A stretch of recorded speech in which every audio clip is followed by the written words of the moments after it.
Yeah. And welcome back here to the Black College Sports Network, the pregame show. Bishop and Neely, and of course, we have with us a FAMU Rattler. But I tell you what, he is one of the all-time great NFL linemen. Nate Newton, welcome into the pregame show. Man, I'm glad to be here, my friend. I tell you what, man, this is an exciting day. The things that Jackson State and Deion Sanders are doing, man, helping the youth get out here so they can show their abilities and stuff like that, man. And the SWAC is joining in, man. It's been a long time since we came together as a conference, man, and do this type of thing, man, for these young kids, man, and give them a chance, man. I try to share with a lot of them, man, with this portal thing. And I know you asked me one question, but I have a chance to. Oh, no, go. What I want all young kids out there to know that's coming out of 10th level and 12th grade, you have to be more dedicated than ever because you are facing what they call the portal. Sure.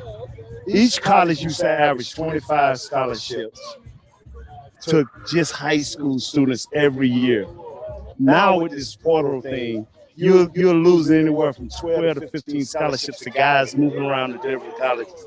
That's only leaving 10 to 12 scholarships for these kids. And that's what I was trying to express to them out here, to the parents that are listening. Make sure your kids are up on their grades even more now than ever, and make sure that they're in shape and ready to go because they're not only fighting against their own peers in the 10th level and 12th grade, they're fighting against college guys now in this portal. So I said that and got that out of the way. Do you need anything from me? Oh, you know what? You've been out there actually coaching today. You were part of one of the most dominant offensive lines the NFL has ever seen. Mark Tuinei, Mark Stepnoski, Eric Williams, Larry Allen, yourself. What is it that you're looking for in terms of working with these guys, in terms of the linemen? I saw you out there with them. Just toughness. If you give me a guy that's got B talent, but A toughness, and they're willing to learn and to work, I got me offensive lineman. I'm one of the few guys. I don't believe that you have to draft first and second round linemen. It's good to have one or two of those guys to pan out, But if you can get a guy third, fourth round, but he's got that A mentality, that toughness, that ability to watch film and understand what he's watching, and you get 3 or 4 of those guys, you can have a top offensive lineman, and then you can distribute that money elsewhere. It's the same way in high school. I'm trying to get high school coaches to understand, work these kids' feet, work these kids' hip. Everybody teaching to punch and grab and hold on. Help your kids be better. So I saw a lot of kids out here today but a little bit overweight, grabbing, and when the defensive players came up, they dominated. We gotta start working with our offensive linemen with their feet and with their hips, stretching. Moms, we know you love us. We know you always got a jelly roll for us. But take away that jelly roll and give them a celery stick. You know what I'm saying? Put a little peanut butter on the celery stick. You know what I'm saying? No doubt. So, are there drills, jumping rope? What drills that they did today was tremendous drills. I watched the offensive line coach work with his offensive line from last year. And the guys that are here now, they are so much different mentally and physically, and the way they work now, the tempo they work now. And so I can see how he can help these kids. Sure. And if I can get high school coaches to realize that that's how you win games. Sure. But offensive defensive line, it's in the pros now. It's in the colleges. Alabama want the top offensive lineman as bad as they want the top quarterback. Yeah. And that's been proven over the years. They've had number one offensive lineman. No doubt. And they had quarterback. Yeah. You have a plethora of talent in the offensive defensive lineman. What Ohio State win with? Offensive defensive lineman. $1 million question. Where do you build your foundation? Offensive line, defensive line? You build your on great athletes that are offensive defensive linemen. I'm serious. I'm not joking you. But I still think that the mental part of this game is what separates the greats from the all-souls. See, I was an all-soul until I met Charles Haley. Then I became a great, bro. I'm serious. Charles Haley told me, and I know I can't cuss. I used to and didn't care, but now I'm a Christian. I can't cuss. And he came to us and he said, Nate, you fat so-and-so. He said, I watched film on you. And I didn't think I was good enough to have film watched on me. He said for the first 6 or 7 games every year, you killing people. Then the last 8 or 9, 10 games, you out of shape and just, eating and going on. You out of shape and you're not the same guy. He said, Nate, I want you from this day.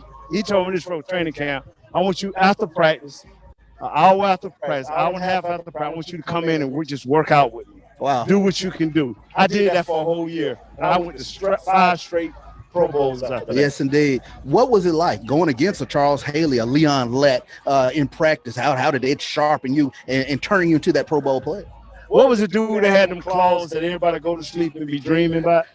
Freddy Krueger. Yeah. It was like Freddy Krueger, baby. I wasn't never win. I was always trying to wake up, dog. He knew what brought it to me, man. But when I got in the game,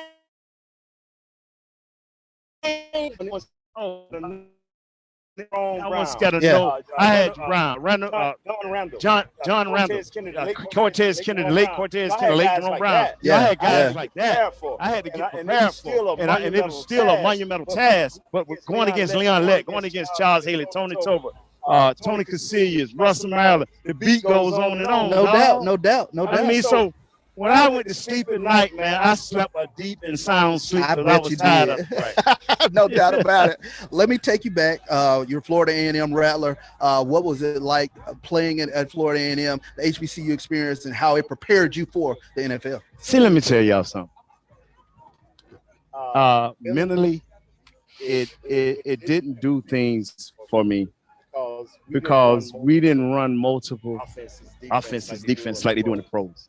But what I did have was a competitive spirit coming from Florida A&M that never say, okay, you went to Nebraska, you went to Oklahoma. Yeah, you may understand the plays a little bit better because I'm not experienced. Well, because I was dumb. I just didn't have that experience. And that's what Dion and Coach George is going to bring at these major black universities now.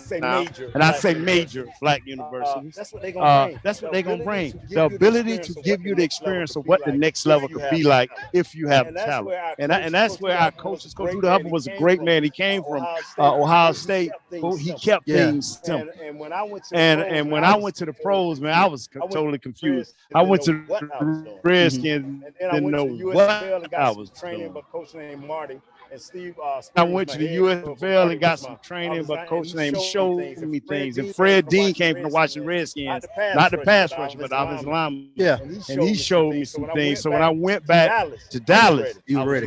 And then Randy White, the master, told Coach Landry because they ain't like fat guys. I'm gonna tell you the story. I came back to. It was in Thousand Oaks, California. They had never seen a fat guy like me. A big biscuit eating, pork chop greasing, slimy dude like me. So I mean, these dudes looking at me, right? They looking at me. I'm saying, looking at, and I'm good with Nate. I always been good with Nate, and so. By the end of the training camp, me and Randy White going at it. We fighting and everything. Randy White went to the head coach and said, man, I know, coach, you don't like fat guys, but this fat guy. The manimal himself, man. Yeah, him and Too Tall Jones. I thank them for that, man, because I would have been on the chopping blocks, man. No doubt. Yeah, the rest is history, dog. Yeah, the rest is history, dog. They built the Cowboys around me. Yeah, man. Yeah, when you this big, they got to be something, right? You're talking to a Cowboys fan, man. I lived and died with you guys in the 90s. I tell you, that was a fun time watching the evolution of that Dallas Cowboy team, and for you guys to, back to back, and then in 95 again. I mean, it was fun, man. Man, it wasn't fun, man. It was the world. It was the world, huh? It's God. Yeah. There's Jesus. There's the Holy Ghost. There's Nate Newton and this Cowboy. That's the only way we gonna do this. You know what I'm saying? That's the only way we gonna do this. I gotta get out of here, man. No doubt, man. Nate Newton, man. I appreciate you coming on the pregame show, man. This has been a tremendous interview, man. Hey, man. Hey, don't you keep this here and sell it, all right? No doubt about it. Nate Newton, guys, here on the pregame show. I tell you what, he has 1,000 stories. He is great. Taking a picture here. I tell you what, we're going to take us a quick break here on the pregame show, and we'll come back as Bishop Neely here on the Black College Sports Network. The Cuvée Group is a Florida-based